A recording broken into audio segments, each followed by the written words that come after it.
Hello, I'm Howard, pastor of the Roseville New Church, and welcome to Spiritual Shorts. If you've been following along, I will note that we are done with the subject of temptations. Though, are we ever really done with our temptations? But today, I want to delve into the heart of a narrative that challenges our conventional views on justice, on merit, and on divine generosity.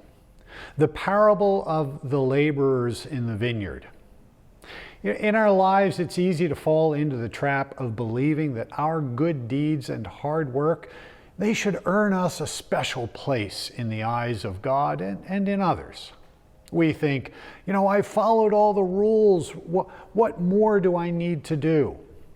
Or, I've sacrificed so much. What's in it for me? And this mindset mirrors the eldest son in the story of the prodigal son. The eldest son, he couldn't understand his father's generous forgiveness towards the wayward brother. But in the parable of the laborers in the vineyard, Jesus presents us with a scenario that seems to defy our sense of fairness. Workers, hired at different times throughout the day, yet all received the same wage. Those who toiled longest were expecting more, only to receive the exact same as those who'd worked for merely an hour. This isn't fair, we think, echoing the grumblings of the day-long laborers. But here's the crux of Jesus' message. The last will be first, and the first will be last.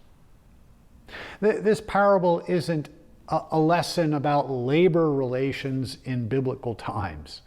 It's a divine nudge to shift our perspective on service and reward within God's kingdom. It challenges us to move beyond a transactional view of our spiritual journey where we tally our deeds against expected rewards.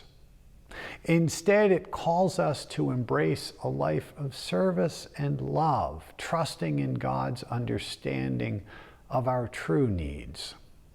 In this context, the vineyard owner symbolizes the Lord. And he's offering the same reward to all laborers, not based on their hours worked, but on their own generosity. This divine reward symbolized by the payment of a denarius, it's not about equating our contributions, but acknowledging our willingness to serve in God's kingdom. It teaches us that genuine merit in the spiritual realm isn't something we can secure through our effort and our actions. Instead, it's a gift from above, contingent on our openness and on the life we lead. This story invites us to reflect. Where do our treasures lie? Are we chasing the fleeting pleasures of the world, or are we investing in the eternal joy of a life lived in harmony with God's will? The parable of the laborers in the vineyard isn't just about challenging our notions of fairness, but about encouraging us to live lives of humility, of service, and trust in the Lord's provision.